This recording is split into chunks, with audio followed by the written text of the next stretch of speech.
I want you to meet Jane. Jane says she's great at getting things done, she loves solving problems, and she's known as a strategic thinker. Now meet Beth. Beth says she's able to look at systems and processes and imagine them in 3D in her head. This means Beth can iterate and test workflows, technical or human, at speed. And when you're scaling a company, this capability is critical as you grow. Now, let me ask you a question.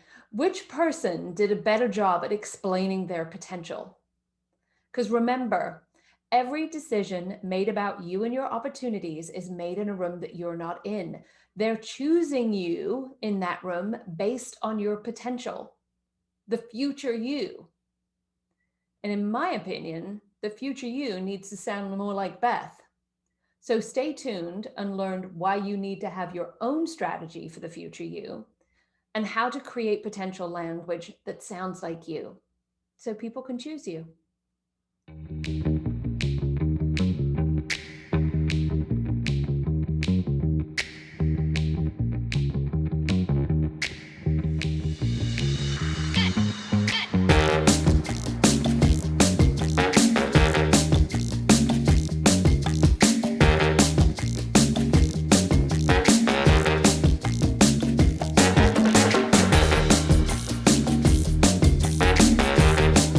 For those of you that are returning guests of the Live with Joanna show, welcome back. Lovely to see you all.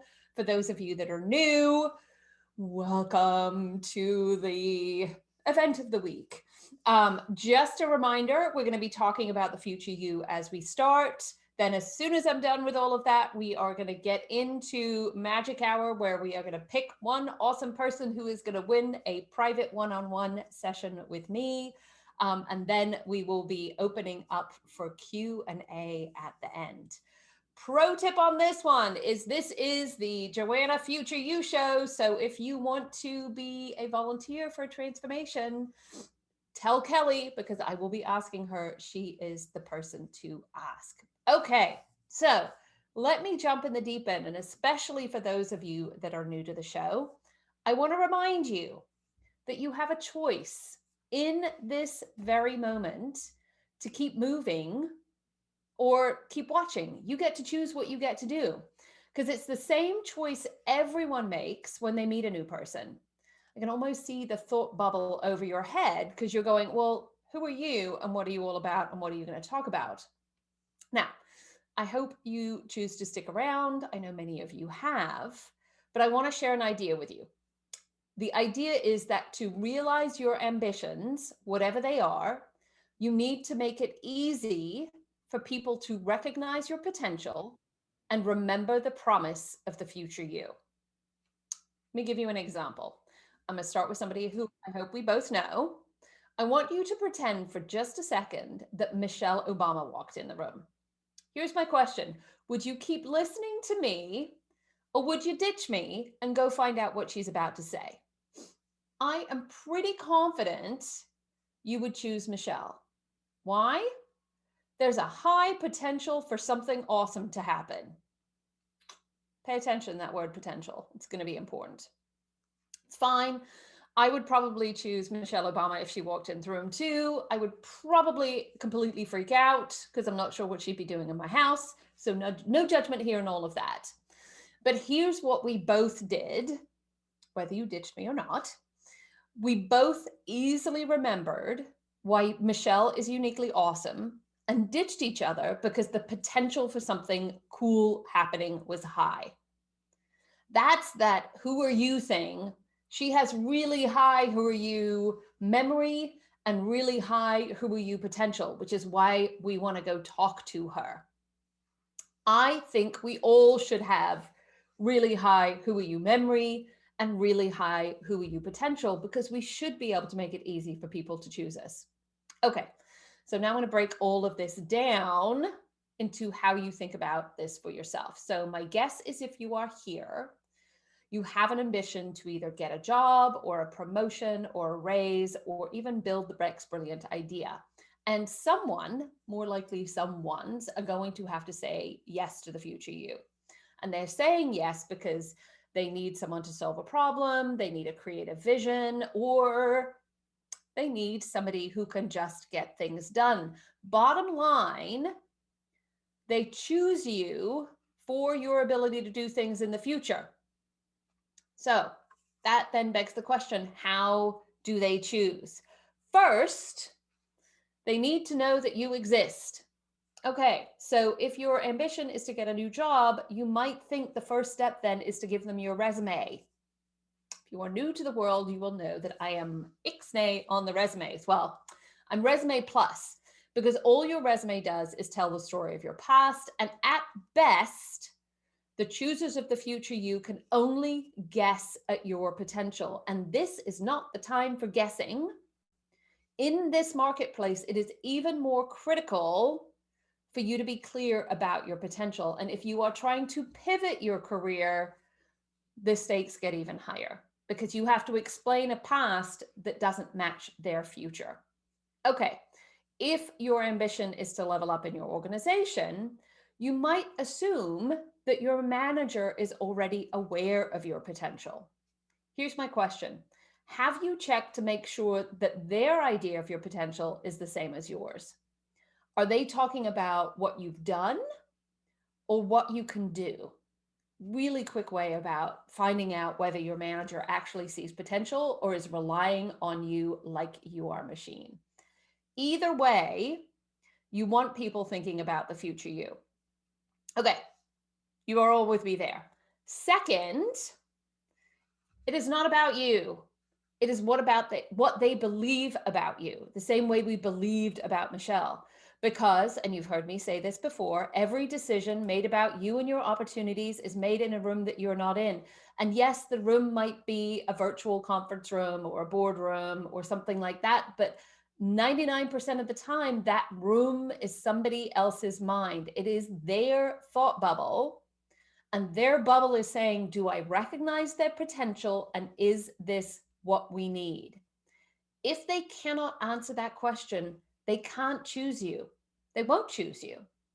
So are you making that easy for them to recognize and remember? You might think you're being clear about why you're awesome, but it's not about what you think and why you think you're awesome. It's about what the other person perceives. So don't make them guess. Teach them. And talking of teaching, third, you need people to remember you. Here's another example. I'm going to teach you about two people, Lucy and Sophie. Okay, so Lucy says she's great at getting things done. She loves solving problems, and she's known as a strategic thinker. Here's my question. Does Lucy sound at all familiar to you? My guess is yes, because I've been doing this work for many, many years, and pretty much everyone I've met says this the first time I say, why are you good at what you do? Good at getting things done, really awesome with people, super strategic, always. Here's the problem. Lucy's answer is boring. Why? Because it's not unique and it's not compelling. I wouldn't remember her. Okay, so now I want you to meet Sophie. And Sophie says she's able to look at systems and processes and imagine them in 3D in her head. This means she can iterate and test workflows, whether they're technical or human, and do that at speed. And when you're scaling a company, this capability is critical as you grow. So how about Sophie? Are you intrigued to learn more? If you were the CEO of a company, would you be more likely to hire Sophie or Lucy if you needed to scale and grow your company? So here's the other secret about what I just did. Lucy and Sophie are actually the same person. There's an extra super special skill. That descriptor is actually what my description used to be when I was back in the normal working world. And Lucy is a version of how I used to talk about myself before I transformed myself, and Sophie is the after. And in sharing who I was as an ad tech executive, taught people the value that I could add to their organization so that they could choose me. And here's the thing, since then, I've done over 1,000 transformations. And here's what I've learned about everybody.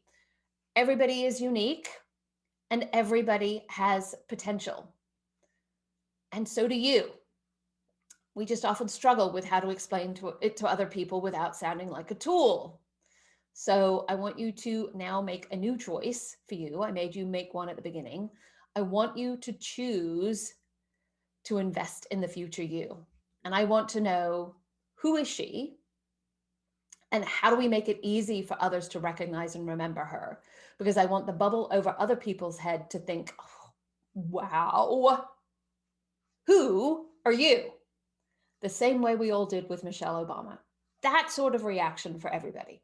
Okay, big monster lecture over. Now let's get into the practical pieces of like, how do you even think about doing this? So let me do some quick sharing of my screen because I have show and tell. So first of all, I'm sure you're all like, well, now that's not sharing the right thing. Stop share and let's try again. Google Chrome. There we go. Well, I hope you are seeing the screen. Are you seeing a bunch of pictures on your screen? I hope so. Yes? Awesome. Maybe I did it right the first time. Okay. So when you are teaching people about the future you, you are in essence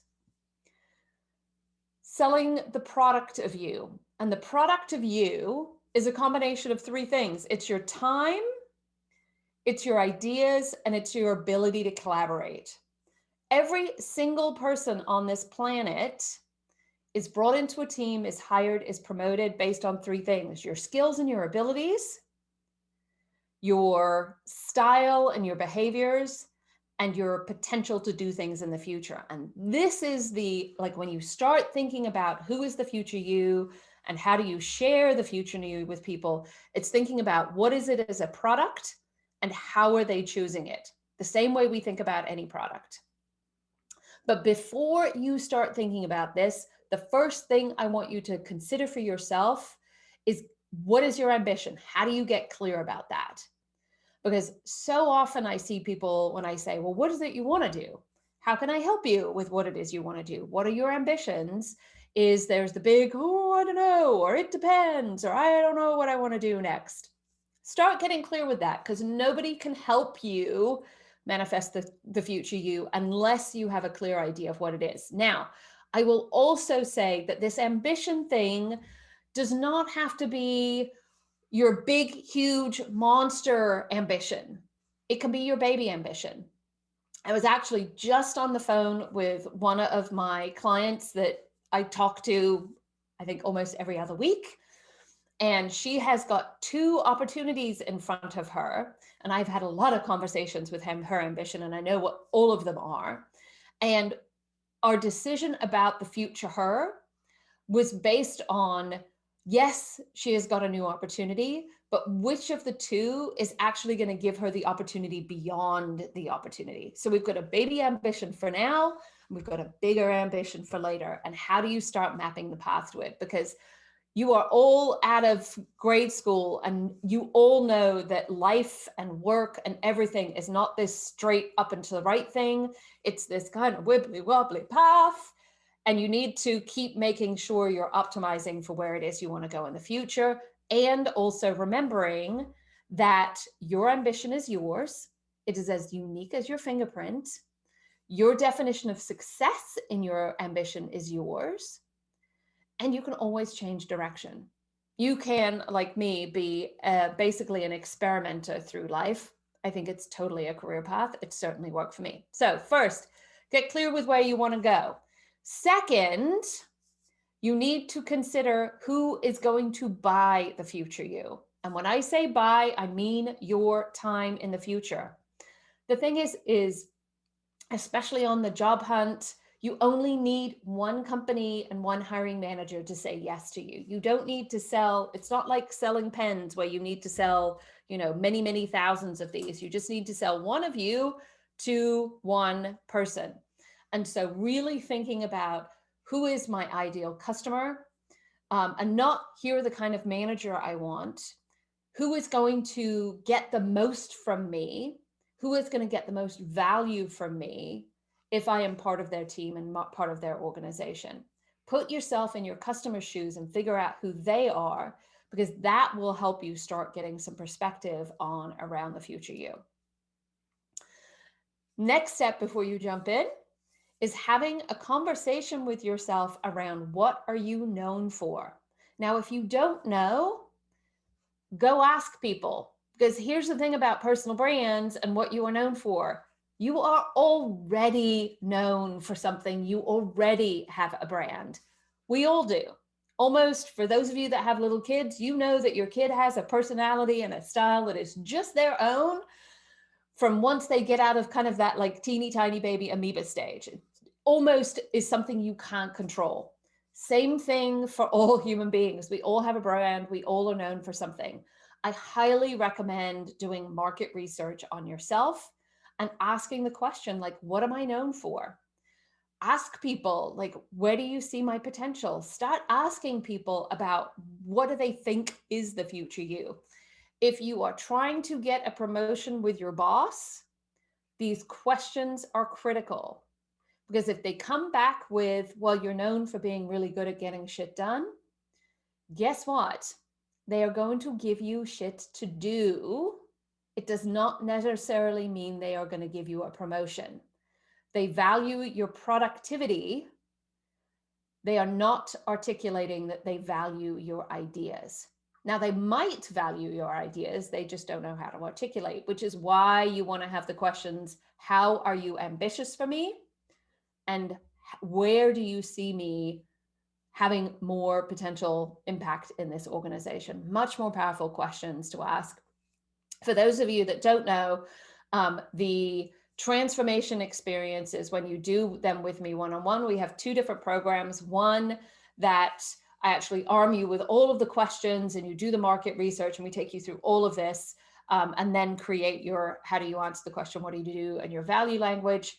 Or you can go through the executive program where basically I handhold you through the whole experience and interview you. I had a remarkable experience this week and got to interview the former chairman of NBC Universal about a client that's going through this experience. And he had all sorts of interesting things to say about her. It's this insight that creates a lot of the language about you and why you're awesome and the value that you can apply. It's also incredibly hard to do in a vacuum and without you. So what are you known for? Critical questions. And then it is time to teach. And you are teaching three core things. You have a framework that is three core things. So what is the idea? How do you bridge to the idea? And then making it memorable. And it's these three things that ultimately create that value language that I am famous for doing, which brings me back to that great moment. Kelly, did anybody stick their hand up for a transformation today? They sure did, and very quickly. Joan Allison has volunteered. Hello, Joan. Nice to meet you. You want to go ahead and unmute you? I can't even speak now. Unmute yourself. Oh, we can't hear you. I got to be able to hear you. I'm going to ask you to unmute now. There we go. Hello, Joan. Hi. So I bravo you. I've been here with you before, but I was having technical difficulties a couple of weeks ago, so we couldn't connect visually.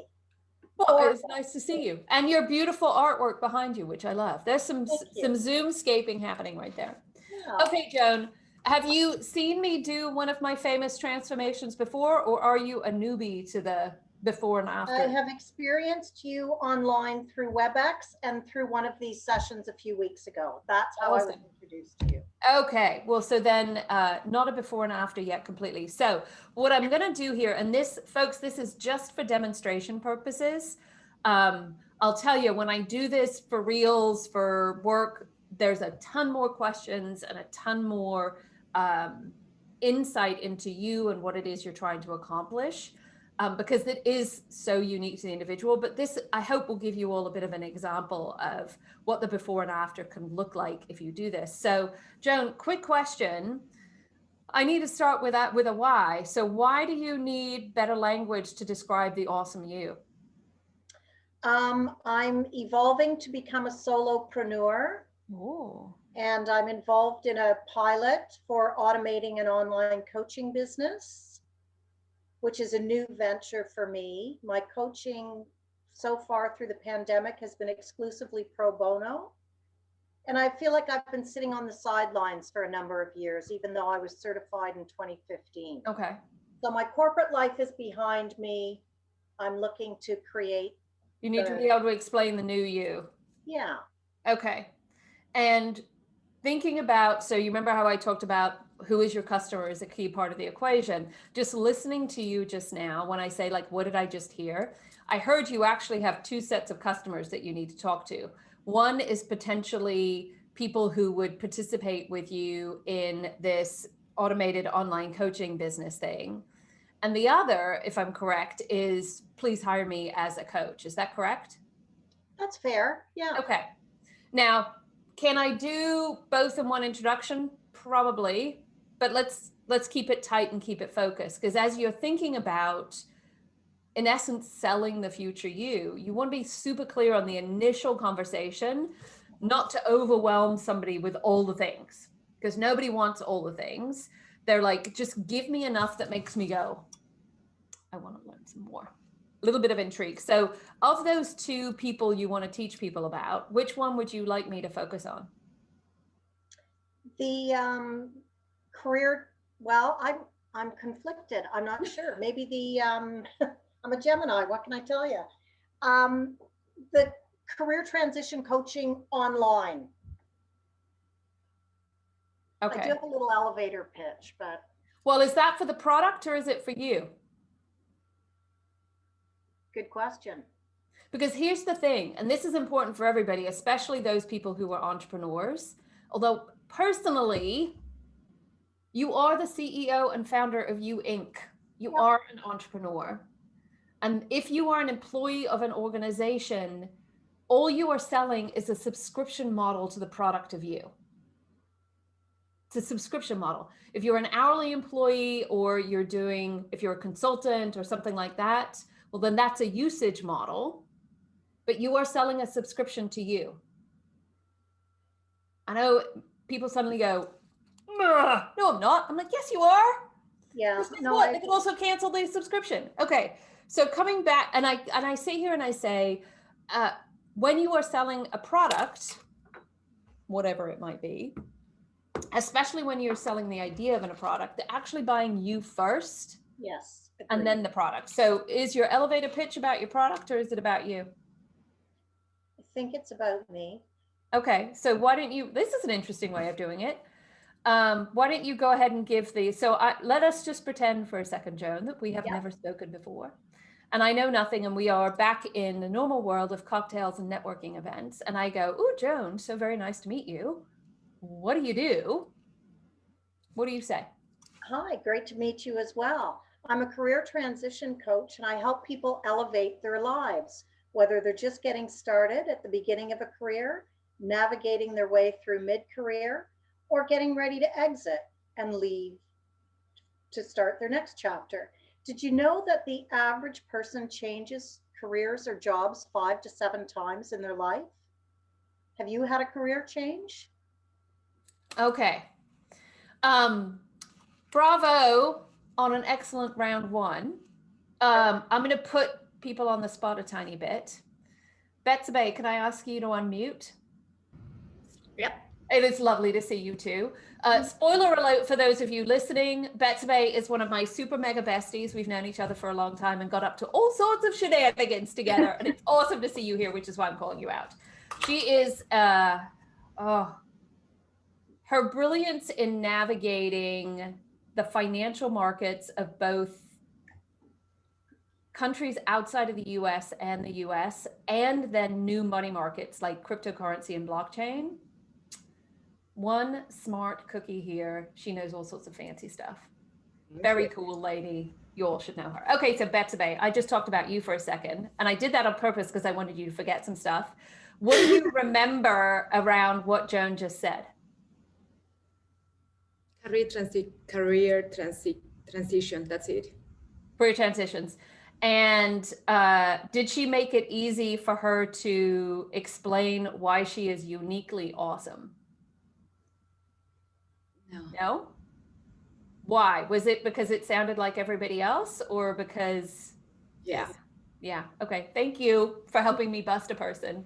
I'm sorry. Oh, no, ladies, It's we should okay. not It's okay. apologize. Yeah, we shouldn't apologize for giving each other really candid feedback, because this is a space, whether you're in this is for folks who are watching online. This is why you should come to these. This is a space where we should absolutely tell people. I know we have all been given the lesson of let's be nice to each other, but nice doesn't actually help us. Agree. And because, Joan, and this is kind of for everybody, you heard me say in the presentation that it's actually about somebody else's perception of you. This is what I Absolutely. mean by the market Yep. research. So yeah, so Yeah. awesome. Okay, I so love it. here are the couple of things that I would like you to focus on. One, you talked about all the things. There was a lot in there for us to have to remember. And two, you started out with the I statement. I do X, which is not how we buy stuff, right? We start with a why. So here's my question. Why are you fantastically good at helping people navigate through the phases of their career? Can I say I in this? Yeah. I want you to brag. My work experience has involved 4 continents and 7 countries. And one of my superpowers is adaptability and flexibility. And why do you think that is important when it comes to helping people navigate through the phases of their career? Because I think those are key skills that will see you, without those, it's difficult to make those transitions. Okay, so you could say, for anybody who's looking to shift in their career, the 2 things you need are adaptability and flexibility, because ultimately you're changing. And as somebody who has lived and worked on 7 different continents and had to thrive in a space of adaptability and flexibility constantly, I'm the kind of help you need to transition through those phases. And I do that as however you want to describe yourself. So I started with an idea. You need adaptability and flexibility. I bridged it to this idea of this and why you, and then I shared why you. And that's why that 3-step process works. So Betsy, I want to put you back on the spot for just a second. What do you remember about Joan now?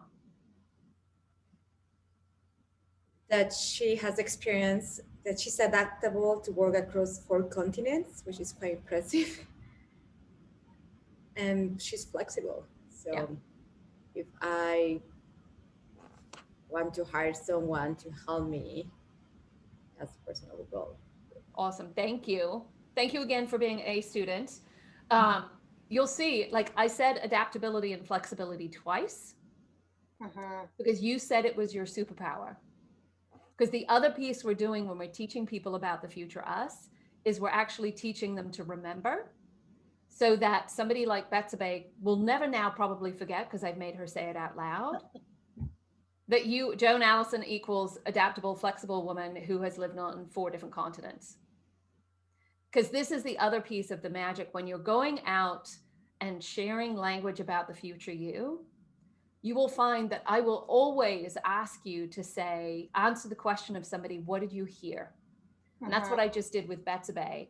And in getting the what did you hear, you find out if your language and what it is you were trying to teach somebody about the future you landed. Because if you don't teach people, they can't remember. Because when Betsy is in a room that you are not in, she won't remember. Well, she'll probably be like, well, you were on Joanna's show.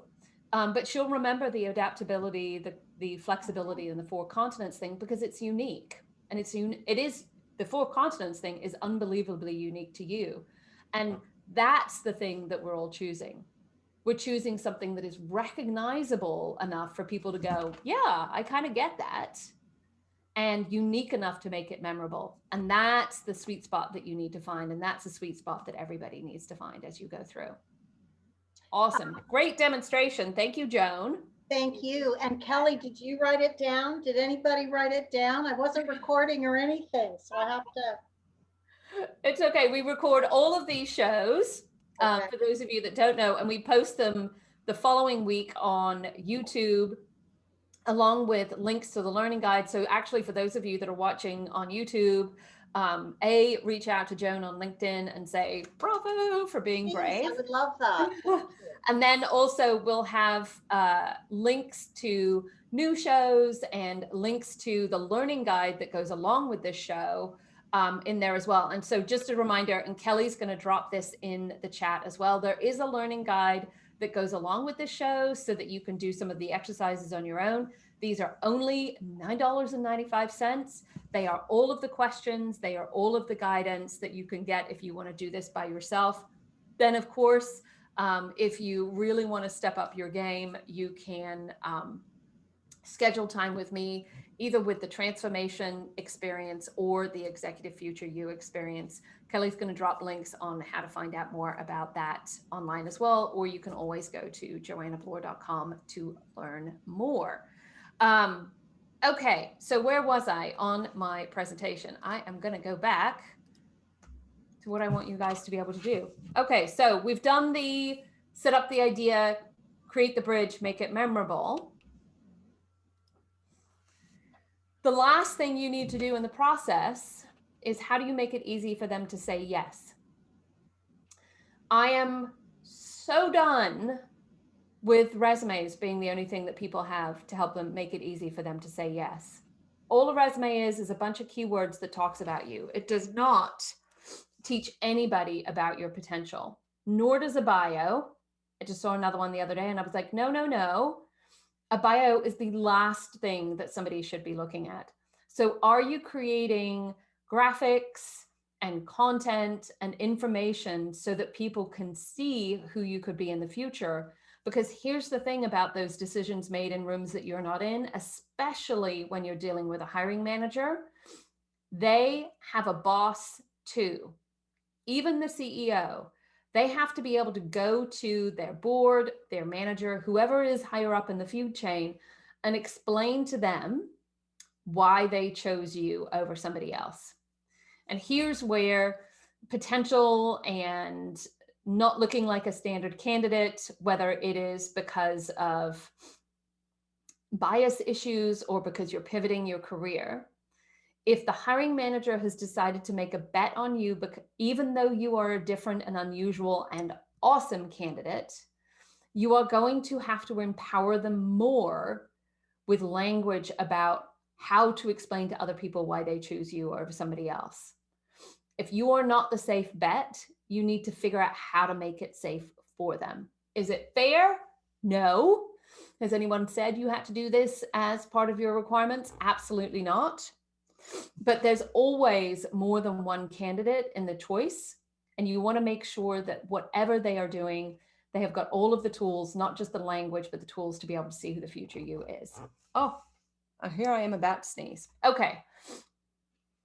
So with all of that, that is the sharing presentation for today.